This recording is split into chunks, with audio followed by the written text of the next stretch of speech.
Hey guys. Hello everyone, welcome to Lonnie's Lane. I'm so excited. Honestly, a little nervous to be launching a second channel, but here we are. I've started to record this video like 5 times at this point. I'm saying it's because I have a new camera, but I'm honestly just kind of nervous. I'm doing it. I'm scared. But if this is your first time ever seeing my face, my name is Kaylani. I have a main channel here on YouTube called Lonnie's Lens, where I do more formal research and scripted video essays. Sometimes I feel like I'm just talking at people on my main channel, and I wanted it to be more community based. I have a lot of interests outside of educating folks, and since I have this platform, I'd like to use it. I'd like to use it to have a little bit more fun, have a little bit more whimsy, and just yap about media. Truthfully, since I've started my channel, I've wanted to do a deep dive on the masterpiece that is the L Word, but I couldn't just drop that on the main channel. And there are so many other side quests that I want to go on that just do not have a place on my main channel, where I want to keep it a little bit more serious, a little bit more formal and well researched. This, I'm just talking. I'm quite literally just going to be talking. Your girl likes to yap, and the podcast is very much still in its conceptual phase. So for now, we have Lonnie's Lane, where I will actually be giving my thoughts on film, TV, pop culture, and literally whatever else is on my mind. And today, that is a tier list of all the films I watched during my 30-day movie challenge. That's right. You heard me correctly. I watched 31 films during the month of August, and I enjoyed it. I was inspired to do this challenge by a TikTok creator I can't remember the name of, but I'll put the video here. She talked about giving herself 30-day challenges to get herself outside of her comfort zone, build new skills, etc., etc. And I was inspired. As the Capricorn that I am very disciplined, and I love to do little side quests to aid in my self-growth and development. So this was right up my alley. Somebody commented on one of my videos on the main channel being like, I think Lonnie wants us to follow her on Letterboxd. And you're right. I do want people to follow me on Letterboxd. I am an aspiring cinephile. I love film. I love television. I love film. In 2023, I watched 129 films with an average of 11 a month. In 2024, I watched 151 films with an average of 13 per month. But in 2025, by June, I'd only watched 69 films, which is pitiful for me. I needed to pick me up. I needed to get back in my cinephile bag, and this was the perfect opportunity for me to do that. But knowing my type A Capricorn self, there was no way I was just going to do a simple movie challenge. No, unfortunately not. I had to have a little structure. I had to have some rules. So here are the rules for the challenge. First, I had to do a daily movie grid. My friend at my last internship introduced me to Movie Grid, and I've been obsessed since. I kind of fell out of doing it. The second rule was I only had 3 rewatches, which was not going to be that hard. Number 3, the most interesting rule, was that each film I watched had to be connected by either the director or an actor in the film. And this was a way to like get me outside of my comfort zone and not just go to movies that I kind of knew that I'd like. And I actually feel like I did that. Next, movies that are already in my watch list or ranked really highly get priority, just because I have like 800 films on my watch list and I skip over all of them every single chance I get. So I wanted to force myself to get some of these films watched. And I also wanted to watch more popular films. Like there's Interstellar, which I know I will not watch unless I'm forced at gunpoint. Sometimes there's just films that are like so popular that they make you not want to watch them. And I want to get out of that. And then the last rule was that I was supposed to make a TikTok reviewing each of the films every single day. I did not make a single TikTok. I don't know what it is about TikTok. The only TikToks I felt compelled to make were about Nicolandria. Those are all of the rules of the challenge. So without further ado, let's rank all of the films that I watched this month. So the first here we have is Holy this movie, aka Sacred Text. So this was obviously inspired by Ryan Coogler when he did his Criterion Closet. If you haven't seen this movie, holy fucking shit, this movie. That's literally me every time I find a film that I love. This year is just for 5-star films that I feel like are universally loved and everyone should watch, aka Sacred Text. Next, we have Made for Me. These are 5-star films in my heart. There are some films here that I know not everyone will love, but they speak to something inside me that's very specific, and that's why it's Made for Me. Honestly, Sacred Text and Made for Me are on the same level, but I know I will get side eyes if I include some of these films in the top tier. So I digress. But then again, it's my tier list. Too late, I made the tier list already. Then we have Thoroughly Entertained. So these are like 4-star films. Some of them could even be 3.5, but these are films that I genuinely just really liked. I don't have much critique for, but they aren't, you know, they're not taking it. They're not taking it anyway. Next, we have I See the Vision. I See the Vision is if it's a good concept, if it's a good plot, or if the actors in the cast are just great, but I didn't find myself, something was just missing, but I See the Vision. Next, we have Girl Save It. This is for something that I just, it's almost there, like But it's like, girl, we could have kept this in the drafts. It just didn't give me that ooh la la sensation, you know? Next, we have Don't Piss Me Off. So the way this is different from Girl Save It is that Girl Save It, I'm ambivalent. I'm ambivalent. It's not great, but I'm not upset. Don't Piss Me Off, I'm actively upset. You did something to irk something in my soul, and I'm pissed off. But it's not terrible. There is one or two redeemable qualities. And then lastly, we have Who Do I Have to Fight? And I feel like there's maybe two films that will be in this category, but films that actually just grind my gears and make me upset to where I might get violent. Violence is occasionally the answer. I'm not a very violent person, but these films upset me. The first film I watched this month was Naked Gun. Me and my friend, we do a double feature every 3 months. It was her turn to pick the movies, and I did not want to see Naked Gun because I saw the trailers and I was like, Liam Neeson in a comedy, I think I'm good. But then I found out Pamela Anderson was in it, and I love Miss Anderson so much. I read her memoir earlier this year, and I just fell in love. Like, she is such a lovely woman, and I was gonna have to watch it anyway. But then I saw so many people giving it high reviews. People I had really similar taste to loved the movie, so I was like, okay, I'm intrigued. I'm telling you, first 5 minutes of the movie, I was cackling. Like, it was so irreverent, so I don't even know how to describe it, but it felt like a return to form for the wacky satirical comedy, and I really enjoyed myself, surprisingly. So I'm gonna put this in, I was gonna put it in Made for Me, but I'm gonna put it in Thoroughly Entertained, just because some aspects of it were a little too like, a little too like raunchy and not my cup of tea. Okay, we'll see why that's funny. But yeah, overall, I was thoroughly entertained and it felt like a return to form. When I was watching it, I was like, this feels familiar. Then I found out that the director was Akiva, I think is his name, and he's in The Lonely Island with Andy Samberg. And I was like, oh, that makes so much sense because I just watched Popstar, Never Stop, Pop Stops, that movie. And I was like, I was watching it. I really loved like the first 15 minutes. Obviously, I love Andy Samberg. But then I was just like, it kind of lost me. And I was thinking, if I saw this in theaters, I know I would have loved it. If I had those nostalgia glasses, if I had the theater experience, I would have loved it. And I think this is what that is. And it just worked for me. Being in the theater, seeing with my friend, excellent. Next, we have The Fantastic Four, also a part of the double feature. It was connected by the actor that plays the mole. The one that says, "Don't be mad at me, Johnny, I didn't dress you." Hey, he ate him up. I see the vision. I really love the set design for this film, and I saw one of my mutuals, Sincerely Tahiri, talk about all the themes in the movie and what she was able to take from it. I was bored. I'm just gonna say I was bored. I fell asleep. I'm known to fall asleep during double feature, but this was just boring, and I really liked the casting for this. I genuinely did, but nothing about it came together. I didn't feel compelled. I didn't feel connected to the characters, but I did really love the retro aesthetic. Other than that, no thoughts.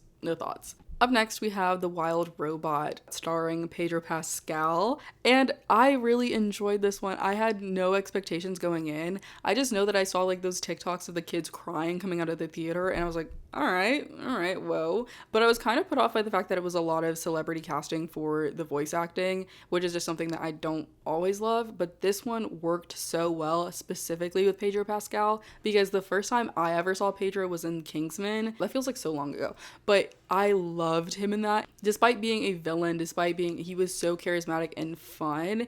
And if you watch like Pedro's rise this year, the reason we love Pedro is because of his personality and how fun he is. I don't know why they've been typecasting him in these very serious roles where he's not able to show any personality. It feels like such a waste, but this was a role where he was actually able to show some personality, show some, I don't know, charisma, and it was just like really satisfying to me as somebody who loves Pedro Pascal but doesn't enjoy anything he's been doing recently. But beside that, the storyline was so lovely and beautiful and heartwarming, and this is why I love kids films. I love animation period, but kids films really, when they have something to say, when they're not just regurgitated IP, can be so powerful to everyone who's watching it, and I feel like this is such a perfect example. So this is gonna be Sacred Text. Next, we have 12 Years a Slave, starring Lupita Nyong'o. This inspired Who Do I Have to Fight? This movie, I don't know what my expectations were, but I know this film, didn't it win an Oscar? It probably won an Oscar.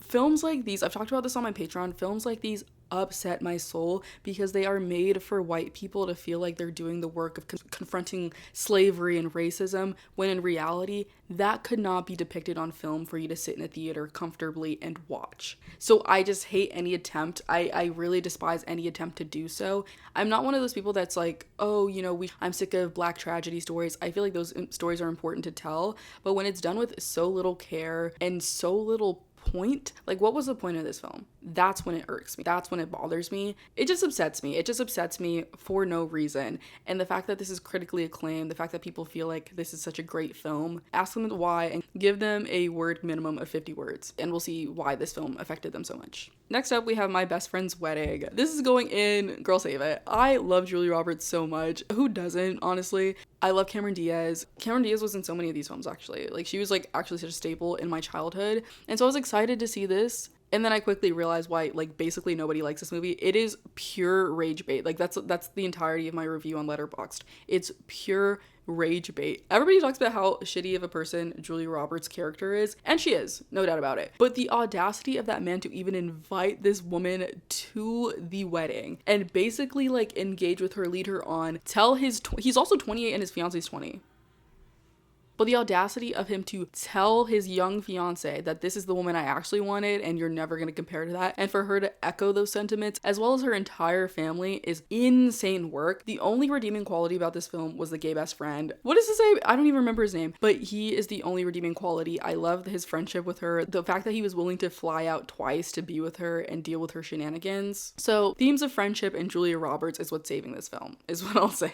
Next, we have Ocean's 11 starring Julia Roberts. I'm gonna put this in thoroughly entertained. I really liked it. I think I knew I was locked in when Topher Grace had his cameo, but if I'm actually being honest, I was locked in from the moment George Clooney was on my screen. George Clooney is someone I've never seen one of his films until this point, and he's just one of those names where everybody's like, oh my god, movie star, and I was like, all right, we'll see. He's just so charismatic and captivating in a way that is completely lost from a lot of the people they're trying to make movie stars. We'll get to a few on this list, but he just has presence where it's like, yeah, I see why you're in every film. I see why you're cast in everything. You have it. And that was just really refreshing. Another person, obviously, I think Brad Pitt, despite who he is, I think he is a great movie star as well. But Matt Damon actually really surprised me in this film. I'm late to the game. Oh, Kehlani's late to the game. Oh, Matt Damon's a good actor. I know. I have not seen Good Will Hunting. I've only seen Matt Damon in Thor, the latest Thor movie that came out. That's the only thing I've ever seen him in. So I didn't know, guys. I didn't know he was a great actor, but he is. But anyway, the connection here is Don Cheadle in Boogie Nights. Boogie Nights is going in Sacred Text. I think I really wanted to like this movie just because the 70s, I love a period piece that's not like a Victorian era. I just love a really lived in period piece, and this is exactly that. I also love idiots. Is that gonna sound bad? I don't know. But every character in this is pretty dumb, and it gets them into crazy shenanigans and that is just so interesting and captivating to watch. Every performance is so great, especially Mark Wahlberg, and coming from someone who I love The Other Guys, that's like one of my favorite movies, a guilty pleasure, and seeing all the comedy that he's done and what his career has come to, seeing that he was a capable dramatic actor while also being hilarious. This film's also hilarious. It's just so fascinating to me to see Mark Wahlberg and his career, especially like starting with music, Marky Mark and the Funky Bunch, to Boogie Nights, to doing Ted. It's just like he's just so fascinating despite the hate crimes. All right, and then next we have, I didn't even talk about Don Cheadle. He's so good in Boogie Nights. The little jig he does at the end, I'm obsessed. Next up we have The Talented Mr. Ripley, starring Philip Seymour Hoffman. I'm not sure. I'm gonna say I see the vision. I don't know if that's a hot take. I first heard of this film after the whole Saltburn controversy, where people were saying she stole this film bar for bar, word for word. And I really liked Saltburn when I saw it in theaters. Me and my roommate went to see it, and I really enjoyed it. But after all the discourse came out and doing some self-reflection, I was like, I can see that. However, now that I've watched both films, I pick Saltburn. I pick Clark. I'm sorry. I don't know what to tell you. It's a good film, and Matt Damon gives a performance. But the film just feels I didn't have any lasting power. I just didn't have any strong thoughts about it either way. So I see the vision. Up next, we have The Royal Tenenbaums, with the connection being Gwyneth Paltrow. I'm gonna put this in Made for Me. This is my first Made for Me film. I really enjoy Wes Anderson. I've been putting this movie off for so long. I don't know why. I just felt like the cast was so big, and the outfits and everything, it felt like it was trying so hard, which is Wes Anderson, to be fair, but something about this just never attracted me. Nobody in the main cast is somebody that I gravitate towards, but I really loved this film and it really spoke to something inside of me. I love the You Are Good podcast, and this is one of their earlier episodes where they really were talking about the familial relationships with fathers, and this one was so good. I personally have a pretty good relationship with my dad, but when it comes to family in general, the way that Chaz interacts with them. Ben Stiller, of all the like comedic actors, he's just one actor that I've never been able to connect with. But this role, Chaz's character was me to a T. Like, you can just see how pent up he is and how a lot of the issues that he's going through is just from not feeling seen or appreciated in his family. When he finally gets that as an adult with children of his own, it's so satisfying. This is still early Wes Anderson, and it feels that way. I do appreciate the more stylized Wes Anderson that we have today, but this film was just so much more grounded and earnest, and we could just really tap into the emotional beats that I feel like is missing from a lot of Wes Anderson's work today, and I just really appreciated that. Next, we had another Wes Anderson film, Rushmore, and I have similar thoughts on this one. Oh, let me rank it first. I'm gonna say I see the vision. Yeah, I liked it more than Talented Mr. Ripley. I love Jason Schwartzman. Scott Pilgrim vs. the World is one of my favorite films of all time, and that was my first introduction to Jason Schwartzman. Obviously, there was Hunger Games, and he does a lot of voice acting, but I haven't seen him in another leading role, and so for that, I was always intrigued in Rushmore. But after watching it, it left a lot to be desired. I was just gushing about early Wes Anderson and how it felt a lot more lived in and earnest. For some reason, I just didn't connect with this film as much. Oh, are they?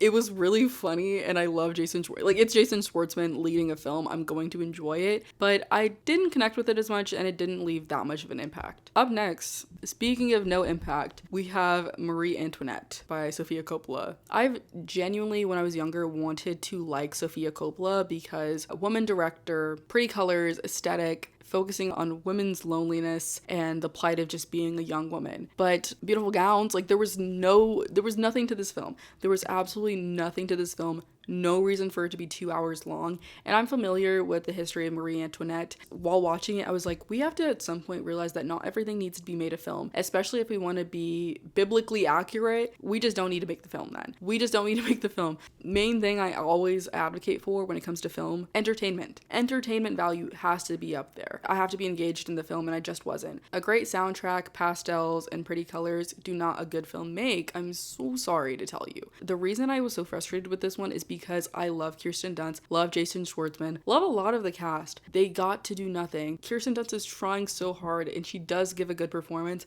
but I'm bored. Like, nothing about this film engaged me or made me care about this character, made me care about Marie Antoinette's story. There was just absolutely nothing. I guess this was like the rough patch. This was the rough patch of my film watching. Next, we have Hot Fuzz starring Steve Coogan. I'm gonna put it in Girl Save It. It was really bad. I am going to say it was really bad. I know that's such a hot take. This has such a high rating everywhere, and I had really high hopes for it. I was supposed to see it in the theaters so long ago, and I didn't, and I'm really glad I didn't because I would have left the theater. I don't know what it is. I know this is Edgar Wright, and I just gushed about how much I love Scott Pilgrim vs. the World. That is the only film of his that I like. I love that film. So that's why I get so frustrated. I don't like any of his other movies. I tried to watch Baby Driver, couldn't get through 5 minutes, and obviously a lot of that is Ansel Elgort, but it's also just corny. I don't know what it is. The editing, everything, it just was not funny. It didn't match. I didn't get the tone. I didn't get it, okay? And it really frustrated. Maybe it's in Don't Piss Me Off. Maybe it's, I want to put it in Girl Save It because it's for someone, and I really loved his partner character, but it didn't actively. No, it did. I'm gonna put it in Don't Piss. I'm gonna put it in Don't Piss because I just don't understand why everybody loves it. Because at least with My Best Friend's Wedding, like nobody really loves that movie. Everybody's like, oh yeah, it's kind of, yeah. But people love Hot Fuzz, and I don't understand it. Next film we have is Puss in Boots: Last Wish.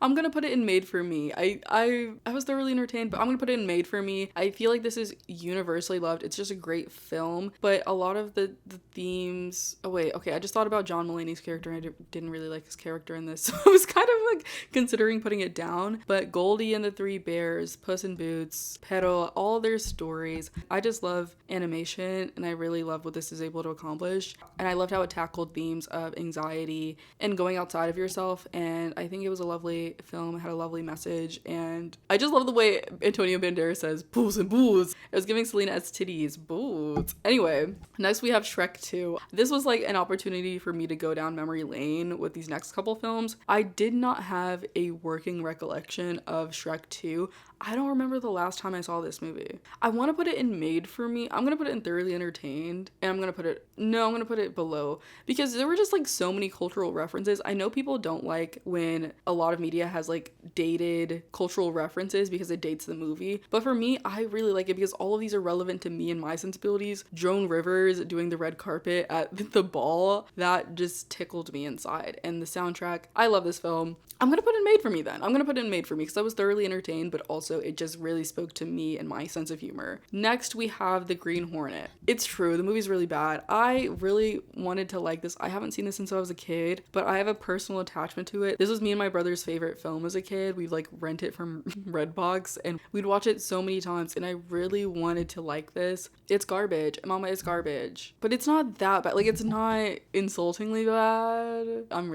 Okay, I'm gonna put it in Girl Save It. I don't care. Again, this is my tier list. I don't care. I'm gonna put it in there. It's really stupid and it's really bad. The plot, non-existent. The plot, it's mostly just vibes. It's mostly contingent on how much you like Seth Rogen and Cameron Diaz. And I like them a lot. So I'm going to put it in Girl Save It. But I'm not going to pretend it's good.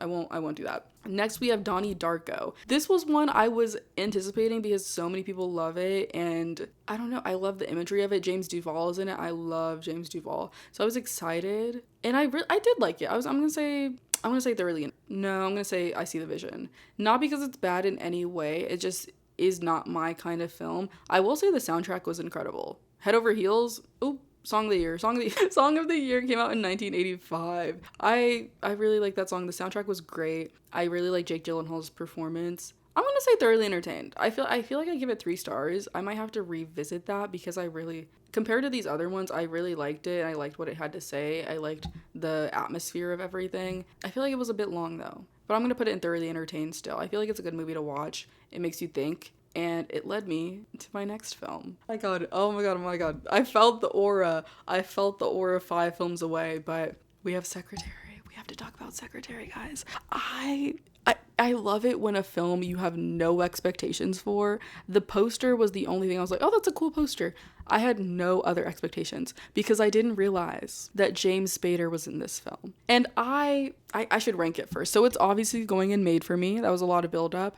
It's going in made for me. It should be holy shit, this movie. It should be sacred text, but I know it's only going to appeal to a core few people that are like me, and it's not going to speak to everyone. So I understand that. It should be number 1, but it's going to be right here. I didn't realize that James Spader was going to be in this film. Maybe I did, but I've only seen Sex Lives and Videotape. That's the only other film I've seen with him, and I was like, okay, it's a one-off. Like, he's just odd in that film. Like, it's just no, he's like that in every film. Okay, so I have to watch every film he's in. I don't make the rules. And the thing about this movie is, like, people say it's like freaky, whatever.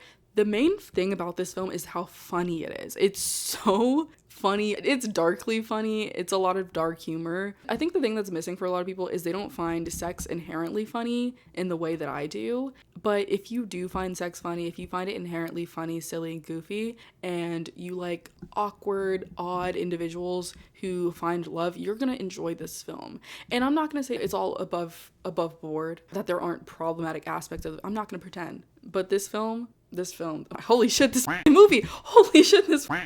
I don't even have the words. Maggie Gyllenhaal's performance also incredible. The idiosyncrasies there. Oh my god, Leslie Ann Warren's in it too. Oh, I just love the cast as well. Yeah, I need to rewatch this movie. I'm like, there's nothing to say. Like, if you get it, you'll get it. You'll get it. And I'm not overselling it. If you get it, you get it. But if you don't, you will hate it. If we have no overlap, if you're watching this video and you've been like, what is she doing? What is this ranking? Don't bother watching it. But if not, check it out. And up next we have Clue. I think this is my only rewatch so far. Yes, this is my first rewatch. I watched Clue a long time ago. I was a big fan of this channel called Movie Bitches. I love Trixie and Katya as well, and they always reference these films. I think I watched this in 2023 maybe the first time, and I guess the hype got to me. I didn't really get it. I didn't enjoy it very much. I thought the humor was kind of This rewatch, I was like, what was I on? This was such a funny movie. I don't know if it's just the place I'm in my life, if I've matured, but this movie is really funny. It's really good. I'm gonna put it in thoroughly entertained. I'm gonna put it above Donnie Darko. Yeah, it's just really funny and silly. If you don't go in with any expectations, if you just are along for the ride, you will enjoy yourself. And also you get to look at Leslie Ann Warren in that dress for an hour and a half. So treat yourself, guys. Up next we have Roger Rabbit. I see the vision. I want to say I see the vision, but I was thoroughly entertained. This reminded me of like Space Jam, Looney Tunes Back in Action, all of those like live action movies that are mixed with like cartoon, just like that era of like 80s technology, I guess you could say, is so nostalgic for me. And I really love these movies because they're just so whimsical, especially with them having adult actors. I feel like now a lot of adults, when they do kid films, it is kind of cash grabby and they are just using IP, or they're just doing it for their kids, or they feel goofy and they don't actually commit to the whimsical nature of the film. Every actor in this is giving it their all, especially Christopher Lloyd, and I'm not sure what the main actor's name is, but you can tell how much they like enjoy the role and enjoy the world that they're building, and I really appreciated that. Also, I just love Roger Rabbit, and I get it, Jessica, I get it. I think that they're such an adorable couple. Lastly, we have Back to the Future. I wanted to watch this in theaters because the 40th anniversary is coming up, but I was like, why not? Why not just watch it now? I am so happy I watched this movie. This feels like a movie. You know the Harry Styles quote? It's a movie that feels like a movie. This feels like a movie. This feels cinematic. It's going in sacred text. If I saw this in the 80s in the theaters, I feel like I'd walk out of that theater and never forget the experience. It feels like movie magic. It's heartfelt. It's epic. I just really like it. And the themes are just, I don't know, I just really like that movie a lot. Now, those are all the movies I watched with connections. I watched majority of these movies were connected. Obviously, with it being 30 days, I watch a lot of movies with my friends and my family. So these are movies I watch with other people that aren't connected by actor. So I'm gonna speed run them. The Pickup. Who do I have to fight? There was absolutely no reason for that. Kiki's gonna be in the new Aziz Ansari movie. What's going on? What's going on? Kiki, who do I have to talk to? Who do I have to fight? Who do I have to fight, girl? Cause what are we doing? Then we have Better Man. This is going, I'm gonna put this in Made for Me. I think it should be sacred text because this has raised the bar for what biopics should be and can be. I was kind of put off initially by the like CGI monkey of it all, but it works for the story that they're trying to tell,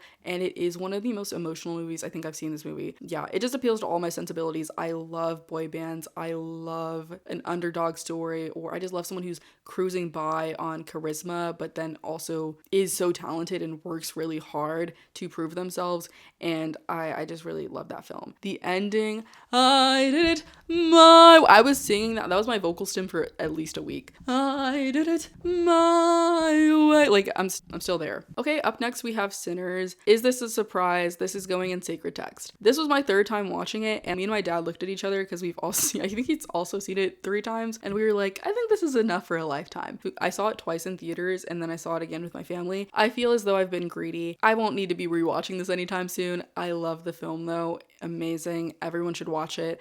No notes. Well, I have a few notes. They're on Patreon, but I won't say them here. But overall, it's just an incredible movie, incredible watching experience. It's sacred text. Next, we have Weapons. I keep saying this. I think I said this like 20 times. No expectations going into this film, and I fell asleep during the dad storyline. But once it hit Austin Abrams, because when he chased him and they were at the cop car, I was like, that guy sounds like Austin Abrams. And then they did a close-up. I was like, oh my god, it's Austin Abrams. I am his biggest fan. So I was like, how did I not know he was going to be in this film? And after that, I was locked in. I feel like at that point it just gets really goofy and fun. It's a crowd pleaser and I really enjoyed myself. I'm gonna say thoroughly entertained for this one. Next we have The 40-Year-Old Virgin. I tried to drag my dad to watch this with me and he was like, I've already seen this. My dad was having the time of his life in the theater, and honestly so was I. We were in the theater by ourselves, so I don't know if that made it just like so much more fun because I was bonding with my dad, but I really liked this movie. Ooh, I'm gonna put it above Better Man just because it just appeals to my sensibilities. Like I said, I love Seth Rogen and I love a lot of that like brand of comedy. I don't know if that's surprising. Is that surprising to anybody? Let me know down in the comments. I feel like I'm letting a few people down,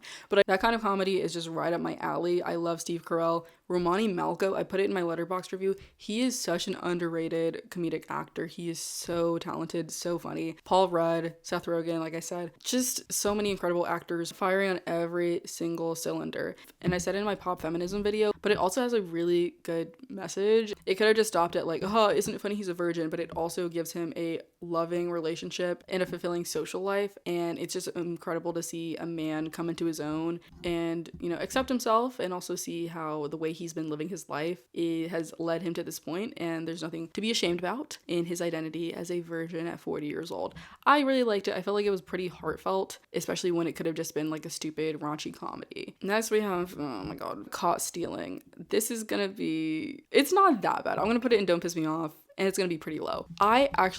The reason I don't like this movie, no, that's not the reason I don't like it, but the main reason I was let down by this movie was because I immediately saw Austin Butler and was like, no. Austin Butler is the new movie star, the new white boy that they're trying to push, who does not have it. But I've learned that if you just keep putting them in more movies, it's inevitable that they're going to get better.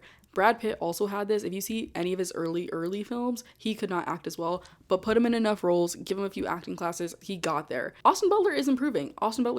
I didn't see it for him initially, but he is improving. This movie though, garbage, terrible. I don't want to spoil it, but the fact that they cast some of these people, Regina King, it's not a spoiler, they cast her in this movie to waste her time, irks my soul. Unforgivable. And the fact that they kill off so many people of color, story was stupid, script was bad, and Austin Butler was the lead. So that's all I have to say. Up next we have The Roses. I really like this. I feel like this is a perfect, easy movie to just go and see in the theaters. I think Olivia Colman and Benedict Cumberbatch make a really hot couple, personally. Looking for a third, I'm in. But it's just funny people being funny. Andy Samberg's in it, and I don't remember that actress's name. I think it's Kate McKinnon. I think that's her name. She's on SNL. I don't typically like her. I think she's really great here. Personally, I think Ncuti was underused, and I don't like that him and the brown girl in the film were just like the young, hip POC characters that got one or two lines. I felt like that was a little, yeah. But other than that, it's a really great film. I love Olivia Colman. She literally could do nothing and I'd be heckling. I love that woman. Benedict Cumberbatch actually really surprised. I didn't realize he was so funny. I didn't know he was that funny.